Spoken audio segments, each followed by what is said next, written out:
भागलपुर जिले के ललमटिया ओपी क्षेत्र के कबीरपुर रेलवे पुल के समीप दोपहर करीब 3:30 बजे 3 महिला रेल की चपेट में आ गई, जिसमें एक महिला की दर्दनाक मौत हो गई है, जबकि 2 की हालत नाजुक बनी हुई है। इस घटना से परिजनों के बीच कोहराम मचा हुआ है। परिजनों का रो रो कर बुरा हाल है। घायल दोनों महिलाओं को अस्पताल में एडमिट कराया गया, जहाँ दोनों की हालत गंभीर बनी हुई है। घटना भागलपुर के नाथनगर की है, जहाँ कबीरपुर रेलवे पुल के नीचे मवेशी के लिए घाट काट रही 3 महिलाएं ट्रेन की चपेट में आ गई। इस हादसे में एक महिला की मौके पर ही मौत हो गई है, जबकि 2 बुरी तरह से घायल हैं। बताया जाता है कि बारिश से बचने के लिए तीनों महिलाएं रेलवे पुल के नीचे छिपी हुई थी। इसी बीच पुलिया के नीचे रेलवे ट्रैक से गुजर रही ट्रेन की चपेट में तीनों आ गई। मृतका की पहचान नाथनगर थाना क्षेत्र के बुद्धूचक निवासी वकील मंडल की पत्नी सुकमा देवी के रूप में हुई है, जबकि दोनों घायल महिलाओं की पहचान बुद्धूचक निवासी विलास मंडल की पत्नी सीता देवी और राम अवतार मंडल की पत्नी दुलारी देवी के रूप में की गई है। घटना की सूचना मिलते ही ललमटिया थानेदार मिथिलेश कुमार दलबल के साथ मौके पर पहुंचे, जिसमें घायल महिलाओं को इलाज के लिए मायागंज अस्पताल ले जाया गया। वहीं शव को भी पोस्टमार्टम के लिए मायागंज अस्पताल भेज दिया गया।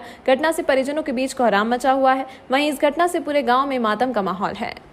ई चैन बाबू धक्का लगी गेले कौन चीज ले लो यहाँ घास काटे लो तो जो पचिया छे बाबू कहाँ घर लो घर बुद्धू छ की नाम लो हमरो सीता देवी ओ ट्रेनों से गेलो हां का लोग चले तो सर 3 गो ओ केकरा कुछ होले ले एगो कटिक ले बाबू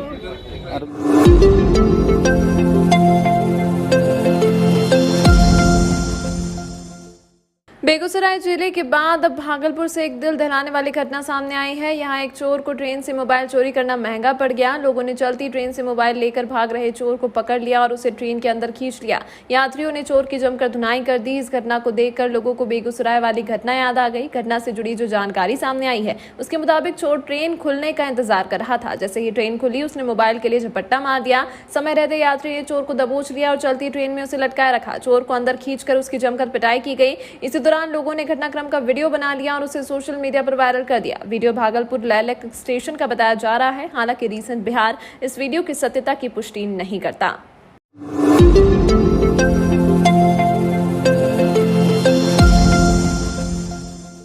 भागलपुर जिले के सबौर थाना क्षेत्र के धनकर बगीचे में 27 सितंबर की रात्रि ई रिक्शा चालक देव कुमार सिंह की हत्या के मामले का आज सिटी एसपी स्वर्ण प्रभात ने प्रेस वार्ता कर खुलासा किया। पुलिस ने हत्याकांड में शामिल 3 अपराधियों को गिरफ्तार कर लिया है। वहीं अपराधियों के पास से मृतक से लूटा गया मोबाइल, घटना में प्रयुक्त किया गया चाकू और एक अन्य मोबाइल भी पुलिस ने बरामद किया। सिटी एसपी स्वर्ण प्रभात ने बताया कि घटना को 6 अपराधियों के द्वारा अंजाम दिया गया था, जिनमें से 3 की गिरफ्तारी हुई है। वहीं 3 की गिरफ्तारी के लिए पुलिस टीम छापेमारी कर रही है। उन्होंने बताया कि ऑटो लूटने के चक्कर में हत्या की घटना को अंजाम दिया गया। सभी अपराधी स्टेशन चौक पर जमा हुए थे और एक अपराधी के द्वारा पैर में पट्टी बांधकर घायल होने की बात कही गई। ई रिक्शा पर 2 अपराधी बैठे थे। वहीं अन्य अपराधी मोटरसाइकिल से पीछा करते हुए धनकर बगीचा पहुंचा और वहां लूटपाट करने के बाद ई रिक्शा चालक की हत्या कर दी। तकनीकी अनुसंधान और सीसीटीवी फुटेज सामने आने के बाद अपराधियों की पहचान की गई है और उन्हें गिरफ्तार किया गया है। वहीं अपराधियों ने ऑटो को कहीं बेच दिया है, जिसकी बरामदगी के लिए भी पुलिस कई जिलों में छापेमारी कर रही है। वहीं अन्य अपराधी की गिरफ्तारी के लिए भी लगातार पुलिस छापेमारी कर रही है। इसमें जिस चाकू का प्रयोग किया गया है उसको भी मिथिलेश आशीष कुमार जो है उसके घर से बरामद किया गया है। मृतक का मोबाइल भी बरामद किया गया है और टोटो की बरामदगी और अन्य अभियुक्तों की गिरफ्तारी के लिए प्रयास किया जा रहा है। कुल अभी कितने हैं? टोटल 3 गिरफ्तारी की गई है। इसमें एक जो अभियुक्त है संतोष कुमार, जो अभी फरार है, उसके पिता है विजय मंडल। संतोष कुमार ने इन 5 लोगों ने टोटो लूटने के बाद संतोष के घर पर ले जाकर छुपा दिया था और इसके पिता ने इस टोटो को छुपाने में और उसको कहीं मुंगेर जिला में ले जाकर बेचने की बात सामने आई है। इसलिए हम लोगों ने इन अपराधियों को छुपाने, लूट का जो सामान है उसको छुपाने और उसको बेचने में सहयोग करने के लिए इनको भी गिरफ्तार किया है। टोटल अभी 3 गिरफ्तारी है, 3 गिरफ्तारी वांछित है, टोटल 6 लोग हैं।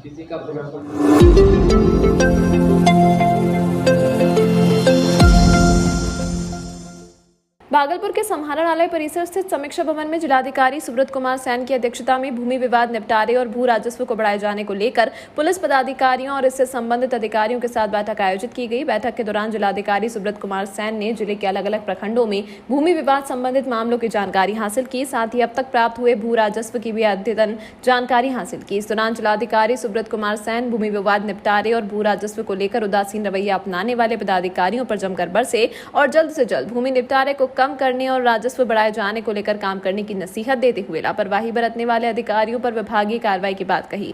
बैठक के दौरान senior SP Baburam, city SP स्वर्ण प्रभात, एएसपी शुभम आर्य, डीसीएलआर शिव कुमार शैव, जिले के सभी प्रखंड के बीडीओ और सीओ सहित भू राजस्व के संबंधित सभी अधिकारी मौजूद थे।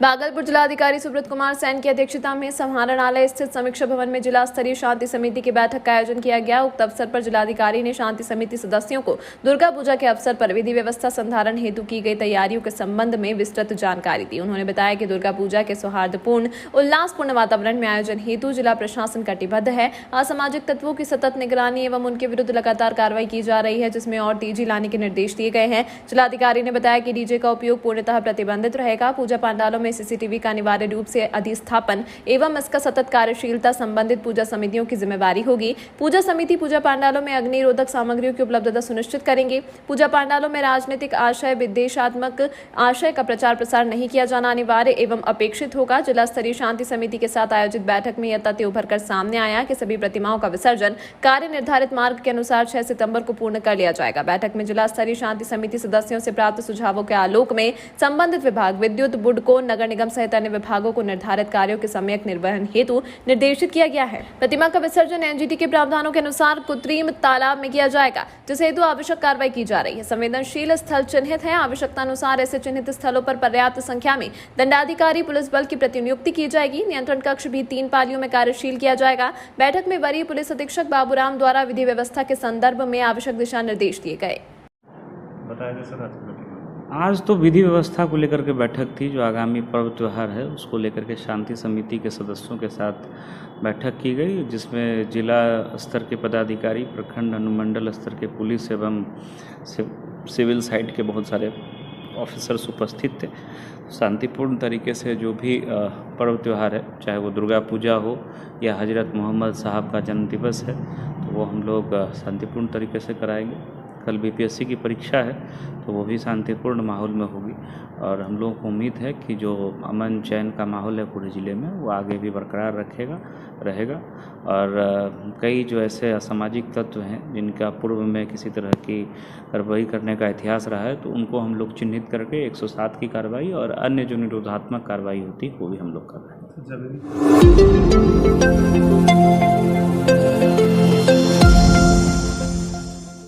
तिलकामांझी भागलपुर विश्वविद्यालय के एमबीए विभाग के छात्रों ने विभाग में मूलभूत सुविधाओं की कमी और पिछले 2 महीनों से विभाग से विभागाध्यक्ष के गायब रहने से होने वाली परेशानियों को लेकर आक्रोशित होकर विश्वविद्यालय के मुख्य प्रशासनिक भवन में जमकर बवाल काटा और विश्वविद्यालय प्रशासन और एमबीए डिपार्टमेंट के खिलाफ जमकर नारेबाजी की। इस दौरान छात्रों का आरोप था कि हमारे विभाग के विभागाध्यक्ष तकरीबन 2 महीने से नदारद है, जिसके कारण शैक्षणिक व्यवस्था पूर्ण रूपेण चरमरा गई है। छात्रों का यह भी कहना था कि ऐसा प्रतीत ही नहीं हो रहा कि हम सभी एमबीए की पढ़ाई कर रहे हैं। ऐसा लगता है कि हम सभी चरवाहा विद्यालय में बैठे हुए हैं। ना ही बिजली, पानी और ना ही किसी तरह की अन्य व्यवस्था इस विभाग में दी गई, जिसके चलते हम लोग काफी परेशान हैं। छात्रों ने कहा कि सारी मूलभूत सुविधाओं एवं शैक्षणिक गतिविधियों को दुरुस्त करने के लिए रजिस्ट्रार से हम सभी आज मिलने आए, परंतु उनका कोई ठोस निर्णय नहीं मिलने के चलते अब हम लोग विश्वविद्यालय के कुलपति से मिलकर ही अपनी बात रखेंगे।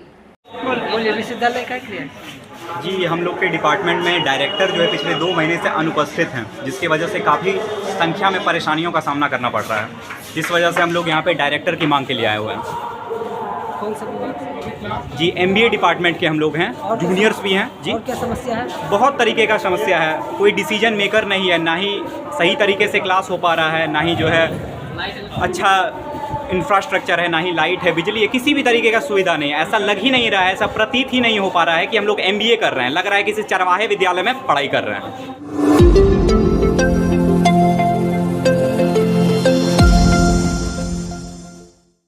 भागलपुर जिला अंतर्गत नवगछिया प्रखंड के कोशी पार खैरपुर कदवा दुर्गा मंदिर के 152 साल पुराने इतिहास रहा है, जहां 152 वर्षों से दुर्गा माता की पूजा अर्चना, कलश व प्रतिमा स्थापित किया जा रहा है। मंदिर में सच्चे मन से आने वाले भक्तों को माता रानी कभी खाली हाथ नहीं लौटाती। हर सच्चे श्रद्धा भाव से आने वाले भक्तों की मनोकामना माता रानी पूरी करती है। ग्रामीणों की माने तो कदवा का इलाका पहले कोशी कछार दियारा के क्षेत्र के रूप में था, जहाँ 12 महीने कोशी की प्रबल धारा प्रवाहित होती रहती थी। जहाँ खैरपुर कदवा के कोसी धार में बहते हुए माँ दुर्गा की प्रतिमा शर्मा टोला के समीप आकर लग गई थी, जिसके बाद सिंहेश्वर दास ने ग्रामीणों की मदद से मां की कलश व प्रतिमा स्थापित कर पूजा शुरू की थी। 50 वर्ष बाद शर्मा टोला में श्रद्धालुओं की भीड़ से जब जगह का अभाव होने लगा तो ग्रामीणों ने खेरपुर बाजार से पूरब मिठन सिंह की जमीन पर मंदिर का निर्माण कराया, जहां मां दुर्गा की कलश व प्रतिमा स्थापित कर भव्य मेले का आयोजन होने लगा। ज्ञात हो कि आज भी पुरानी जगह शर्मा टोला में एक छोटा मंदिर है, जहां कलश स्थापित कर पूजा की जा रही है। अभी भी पहले पुराने मंदिर के कलश विसर्जन के लिए उठाए जाने के बाद ही नए मंदिर का कलश व प्रतिमा विसर्जन के लिए उठाया जाता है। यहाँ पहले बलि प्रथा थी, जो करीब 37 वर्ष पहले बंद कर दी गई है। बताते चले कि अष्टमी के बाद मां की पट खुलते ही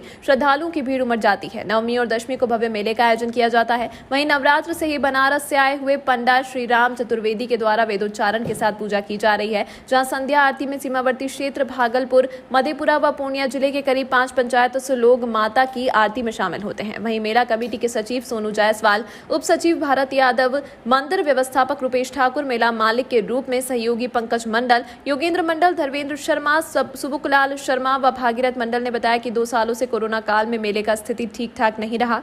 इस बार अच्छे तरीके से मेले का आयोजन किया जा रहा है। वहीं मेले में नवमी दशमी को नाट्य कला की प्रस्तुति भी की जाएगी, जहां सुरक्षा की दृष्टि से कदवा ओपी थाने के विशेष पुलिस बल के साथ स्थानीय स्तर पर भी अन्य सुरक्षाकर्मी की बहाली की जा रही है।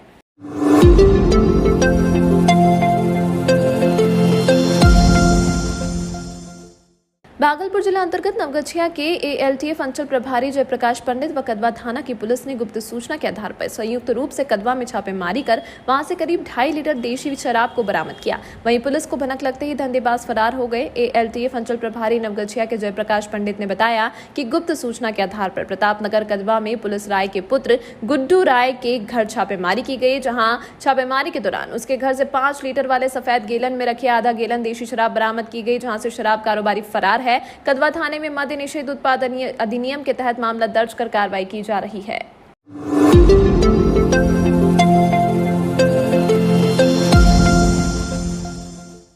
भागलपुर जिला अंतर्गत कहलगांव में दुर्गा पूजा, काली पूजा एवं छठ पर्व को लेकर अनुमंडल के ट्राइसेम भवन में SDO मधुकांत की अध्यक्षता में शांति समिति की बैठक आयोजित की गई। बैठक में विभिन्न राजनीतिक दलों के नेता, विभिन्न पंचायत के प्रतिनिधि एवं शांति समिति के सदस्यों ने भाग लिया। दुर्गा पूजा, काली पूजा एवं छठ पर्व को लेकर शांति और सौहार्दपूर्ण वातावरण में मनाने को लेकर कई बिंदुओं पर बैठक में चर्चा हुई और SDPO शिवानंद सिंह ने पर्व को शांतिपूर्ण मनाने को लेकर पूजा समिति के अध्यक्ष जनप्रतिनिधियों से कई बिंदुओं पर विचार विमर्श किया। सभी दुर्गा पूजा समिति ने अनुरोध किया गया कि प्रतिमा स्थापित होने के पूर्व अनुज्ञप्ति प्राप्त कर लें। आवेदन के साथ पूर्व के लाइसेंस की छाया प्रति पूजा शांति समिति के 50 सदस्य के नाम एवं मोबाइल नंबर अंकित कर उपलब्ध कराने की कृपा की जाए, ताकि समय रहते अनुज्ञप्ति निर्गय की जा सके। SDO द्वारा बताया गया कि प्रधान सचिव पर्यावरण, वन एवं जलवायु परिवर्तन विभाग बिहार सरकार से प्राप्त निर्देश अनुसार निबंधित शिल्पकारों, मूर्तिकारों से कम ऊंचाई के पर्यावरणीय अनुकूल पदार्थों से निर्मित मूर्तियां ही पूजन हेतु प्राप्त करेंगे। प्रसाद वितरण हेतु थर्माकोल प्लास्टिक पात्र के स्थान पर वैकल्पिक पदार्थों जैसे पतल आदि का ही उपयोग करेंगे।